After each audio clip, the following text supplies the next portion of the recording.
CFNJ présente La vie dans la Naudière. C'est l'heure de parler d'action communautaire autonome. C'est ça, l'ACA. Bonjour, Hugo. Allô, Nicolas. Hugo Valiquette de La Troquelle. On parle de changement climatique et d'organismes communautaires autonomes. Ben oui, ma passion, c'est des fois de faire des liens avec des sujets sur lesquels on ne fait pas de lien nécessairement tout de suite. Et, ben tu sais, cet été, on a été victime de ces changements climatiques-là, ici au Québec, puis même dans la Naudière, hein? Ne serait-ce que les feux de forêt. Ça l'a amené beaucoup de fumée ici. On a vu qu'il n'y a presque pas d'eau depuis le début du mois d'août. C'est incroyable. Exactement, en plein ça. De l'autre bord, des inondations quand soudainement, il y a des grosses crues. Et des fois, ben c'est ça, on a l'impression que magiquement, c'est les personnes dans les maisons qui gèrent ça, puis un peu les municipalités. Mais les organismes communautaires autonomes sont de plus en plus touchés par la crise climatique. En fait, ce qui arrive, c'est que déjà en partant, les personnes qui sont vulnérabilisées sont déjà plus à risque d'être incommodées par les changements climatiques. Évidemment, si tu es une personne handicapée ou il y a une inondation, tu peux plus circuler, ou tu es une personne avec peu de moyens financiers puis que tu dois te relocaliser à cause de plein de situations liées à ces intempéries-là, ben ça vient mettre une pression sur les organismes qui accueillent ces personnes-là pour trouver des solutions. Et déjà, on le sait que trouver des solutions, ben ça demande beaucoup de relations. Ça demande des fois de l'argent pour pouvoir faire ça. Fait que déjà que les organismes communautaires sont souvent en situation précaire, mais quand soudainement ces situations-là arrivent, ben on précarise autant les personnes que les organismes qui sont là pour répondre à ces besoins. Donc, Hugo, évidemment, c'est un lien qu'on n'aurait peut-être pas fait tout seul comme ça, mais en réfléchissant bien, tu as tout à fait raison. Il y a un lien entre l'ACA et ces changements climatiques qu'on vit puis qu'on va continuer de vivre dans les prochaines années. Qu'est-ce qu'on fait là, une fois qu'on s'est dit ça, par exemple? Bien, c'est d'en parler. Les organismes communautaires autonomes sont reconnus pour être justement des porte-paroles des situations. Mais là, il faut amener vraiment la collectivité à dire « Oh boy, je vois l'impact ». Puis là, les impacts, c'est du très concret, là. C'est la santé physique et psychologique des personnes. On le sait, quand il y avait les fumées des feux de forêt, là, plein de monde qui était pris à l'intérieur de la maison parce qu'ils ne pouvaient pas sortir parce que ça a des impacts. Ou la santé physique parce que, par exemple, l'hiver, quand on a maintenant plus de glace que de neige. On tombe. Ben oui, on tombe. Il y a des personnes âgées. Puis là, je veux pas être dans la caricature, mais effectivement, on le voit. Il y a plus de personnes qui vont se fracturer la hanche, par exemple, ou se blesser.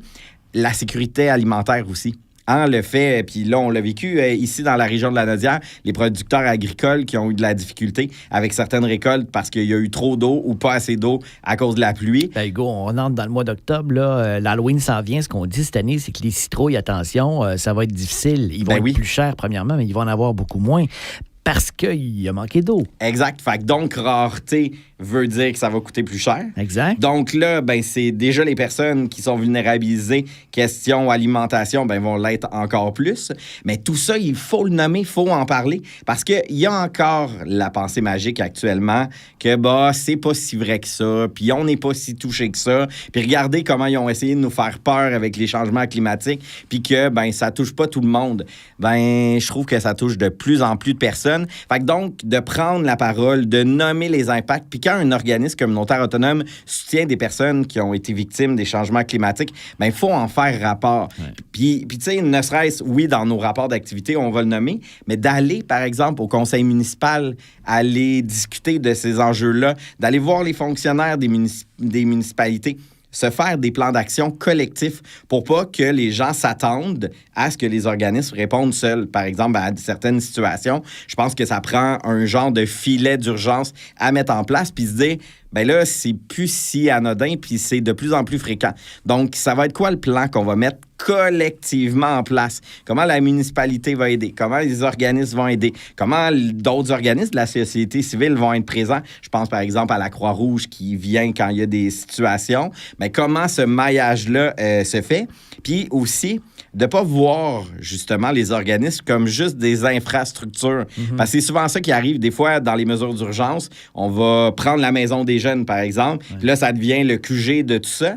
Mais puis on oublie les personnes qui sont dans l'organisme. Donc, c'est aussi de prendre en considération qu'il faut que ce soit multipartite. Il faut plusieurs partenaires autour de ces questions-là. Puis, on n'a pas le choix, là. Va falloir s'adapter. Il faut regarder la situation en face. Puis d'ailleurs, c'est un petit peu ébranlant. David Suzuki, de la célèbre fondation David Suzuki, disait cet été, on a passé le cap, là. Avant, on pouvait prévenir. Là, il faut guérir. Ben, guérir. Et ça va être compliqué parce que là, il y a même des gens qui se disent « Ouais, mais là, on ne peut pas être tout seul à faire des efforts si nos voisins n'en font pas. » Alors, imagine si on a tout le monde cette idée-là de dire « De toute façon, ça ne sert plus à rien. » Et là. Oui, bien, c'est ça. Là, il ne faut pas se décourager. Il faut prendre acte de la situation puis justement créer des ponts. Puis, je vais donner un exemple. Puis là, je sors un peu de mon créneau ACA habituel. Ouais. Mais l'ACA est présente dans la région. Ouais. La région, c'est composé de municipalités. Puis des fois, les municipalités font, je dirais, chemin à part. Devant une menace de cette ampleur-là... Bon, on peut-tu se réunir puis avoir de front commun, une façon de réagir tous ensemble? Là, tu parles de municipalités, il y a les MRC, mais tu sais, on peut monter plus haut que ça aussi. La région, il y a le gouvernement. Oui. Tu sais, c'est ça. C'est vraiment une prise de conscience qu'il faut qu'on fasse tout le monde ensemble puis se dire comment on va s'épauler face à ces situations-là. Puis tu fais bien de le nommer, hein, municipalité, MRC, région, je pense que tout le monde ensemble, faut peut-être vivre un petit peu plus de temps de réflexion, de temps de discussion ensemble. Je dis réflexion, là, mais je pense qu'on est plus rendu à la discussion puis l'action. Puis surtout, quand on regarde une municipalité qui va faire le choix, justement, de soutenir certains aménagements qui vont avoir des impacts positifs, bien, je pense que là, il faut se mettre ensemble dans ces situations-là.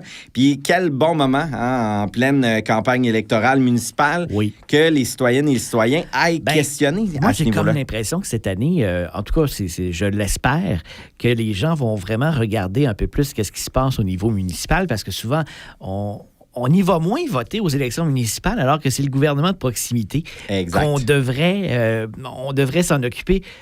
Autant, sinon plus encore que les autres paliers de gouvernement. Ben oui, parce que c'est celui qui nous touche au quotidien. Voilà, et dans certaines municipalités, il y a 4 ans, il y a des gens qui ont été élus par acclamation, puis là, après ça, on se rend compte, mais c'est qui cette personne? On le sait pas, on ne sait pas c'est quoi le programme, et on se rend compte que c'est pas nécessairement dans nos valeurs, oui, mais on ne s'est pas impliqué.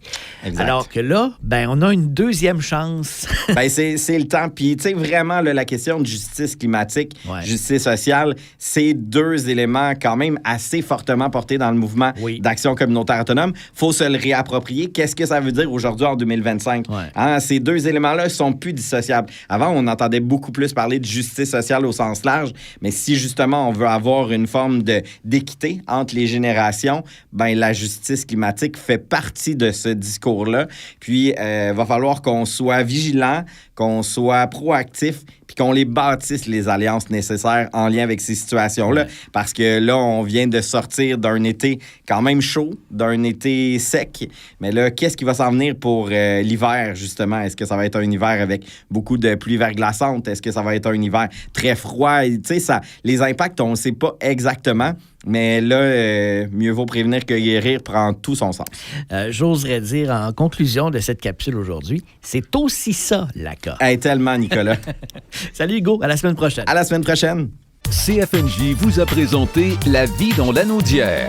Une région à découvrir, à visiter.